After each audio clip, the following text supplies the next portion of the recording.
back to the channel. My name is J.R. Carroll. I am the author of the More Than Human novels.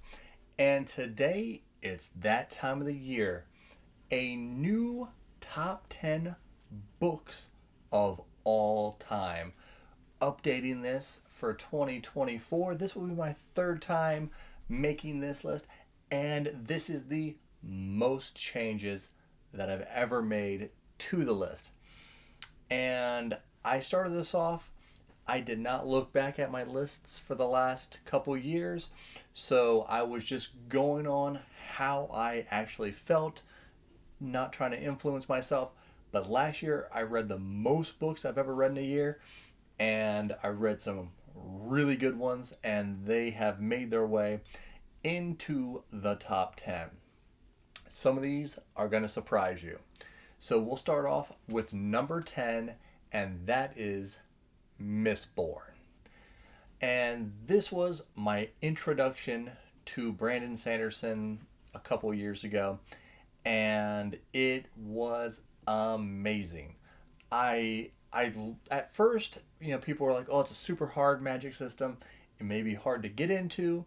And at first, it was a little bit like, "Okay, these metals do this, this metal does that, what are, where are we going with this?" But after, about 100 pages or so, it just flows, and you just kind of get it. You're like, "Okay, these are the rules, this is what it is. All right, that's what they're doing."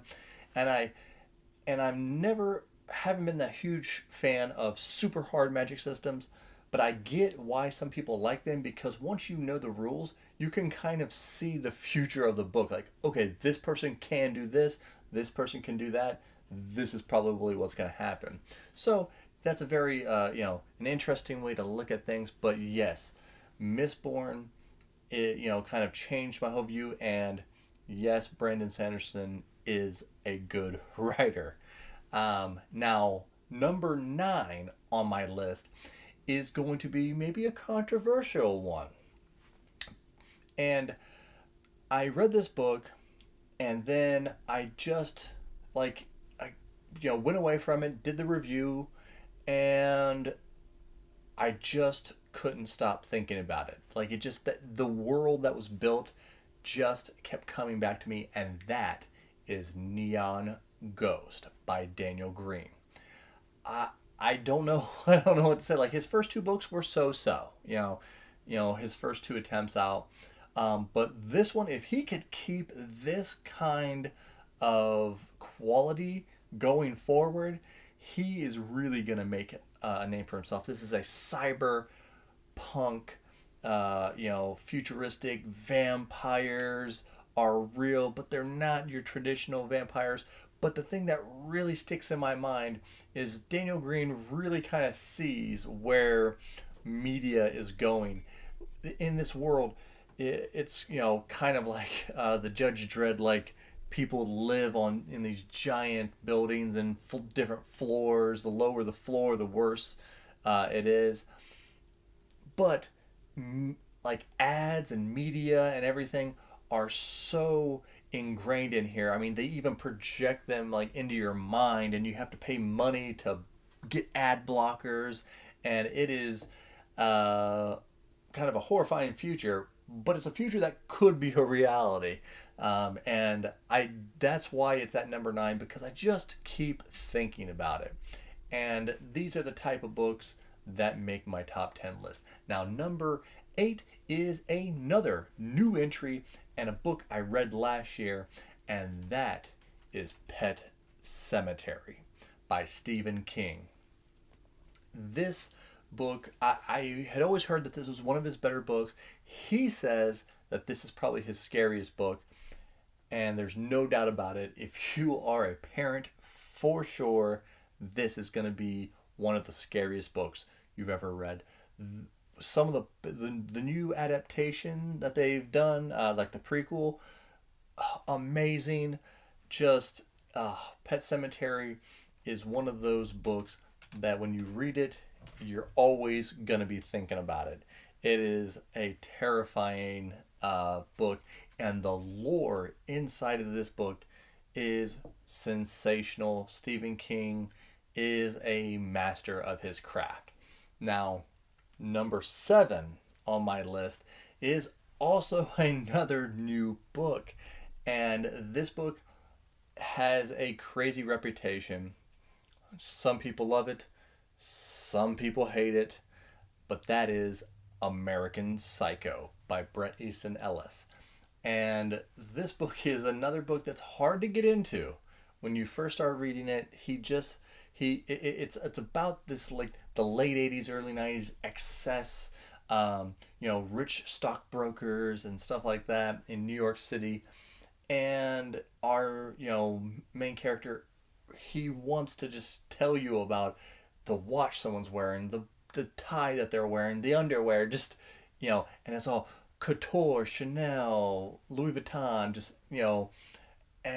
but like as you get into it, it's like it becomes kind of like that magic system at Missborne. You just okay, I get it. We're going on, but it is a crazy, disturbing book. If you've seen the movie, it doesn't hold a candle. It is a great movie, but it does not hold a candle to how ruthless the book is. Um, not going to go into too much spoilers, but if you're into shocking books, horrific type books, this would be a book I would recommend you read. It is crazy.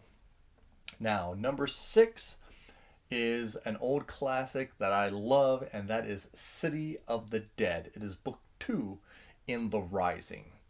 And The Rising is another, kind of a zombie portal, a post-apocalyptic book.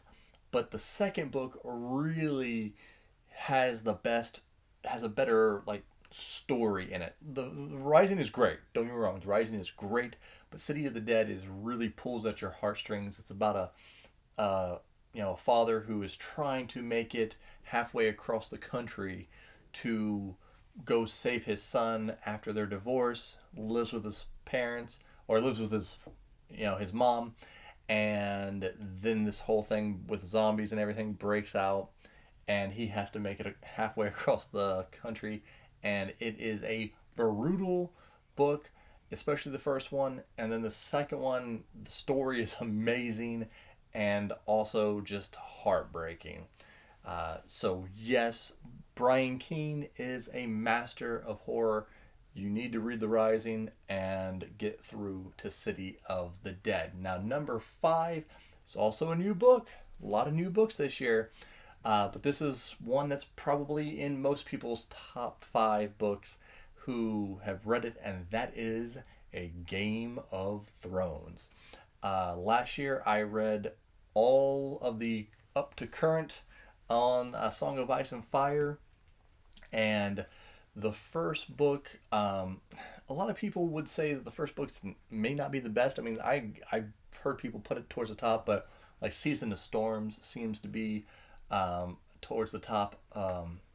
But I love A Game of Thrones. The I don't know, is kind of already a nostalgia factor of like getting into the world and really seeing it come to life. You've watched the shows. Um, but this really just you can't put it all in the show, so you just get so much more character development, and there's a reason that A Song of Ice and Fire is one of the most popular fantasy series of all time.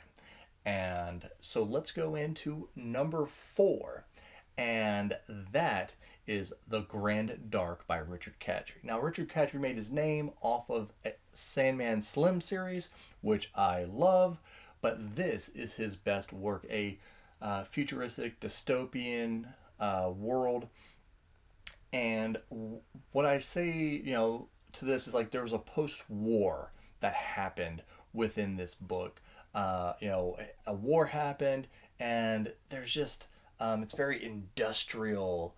And again, you have that rich and poor people kind of mixture. One part of the city is super nice, but even in that part of the city, there's this constant falling of ash. Kind of a little bit similar again to Mistborn, where there's just always that dirt and stuff going around. But the reason I love this book so much is because even some of my favorite books, you'll get to the end and you're prepared for the end. You're like, okay, it's reasonable for us to end this book. I'm happy that it's over. I want to see that ending. But this book, I just didn't want it to end. I just wanted more. I actually got to interview Richard Kadrey and asked him about this, and he's like, well, the publisher's not going to go for a second book. Maybe down the line he'll self-publish. I would be all over it. One of the most underrated books out there. If you haven't read The Grand Arc, go pick it up. It is amazing. Now we're going into our top 3 books of all time, and this is a book I reread last year. I've read this book 4 times, and a lot of people think this is the weakest entry in the series, but if you read it right after you finish the series, it just enhances it so much, and that is The Gunslinger by Stephen King. If you like Western fantasy, this is really one of the best. Such a strange book. The first time you pick it up, people warn you the Dark Tower's weird. The Dark Tower is very weird, but I don't think you're ready for it when you first go into it. We follow Roland, and another reason why I kind of like this, maybe it's because I really like when one person is the main focus, and Roland is the focus solely of this book. You get some great quotes, and again, when you finish a series, if you reread it, it all is clear to you, and it makes it so much better. Now here we go. Number 2 is another book that I reread this year, and the ending of the series, kind of the last couple books in the series were kind of semi letdowns, but the first book in the series is almost universally loved, and that is The Last Wish in the Witcher series by Andrzej Sapkowski. And I am thinking now that Andrzej Sapkowski is the greatest short story writer of all time, because The Last Wish is a conglomerate of short stories of Geralt the Witcher. And so much character work here. Gosh, Sapkowski does such great side character work. Every character he makes you care about, and that to me is the sign of a great writer. My favorite writers of all time do side characters better than all the rest, and Sapkowski is definitely one of the best. And even though on my reread of The Witcher there was a lot of criticisms on the end, The Last Wish still stays the test of time. But we're going to number 1. This is a book that's been my favorite book for probably going on 15 years now, and that is Changes of the Dresden Files. Now, this is book 11 or 13, I think, maybe. So I can't go into really spoilers, but this book is a book that just brought together so much stuff that Jim Butcher had been working on for years, and it culminated, and there are just some lines and some scenes in this book that change everything. If you haven't seen Sarah from Sarah Reed's vlog as she was reading Changes, one of my favorite videos on BookTube history, Mike from Mike's Book Reviews also did a live, like he was finishing the book on camera, and his reaction is just it's a classic.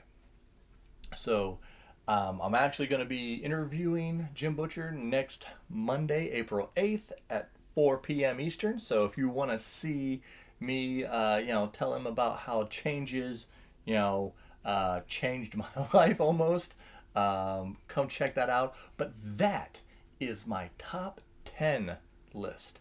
And let me know in the comments, what are your top 10 favorite books of all time? Are any of these on your list? Are any of these books that you really do want to get to? And make sure you like, subscribe, and do all that good stuff. But more importantly, be more than human.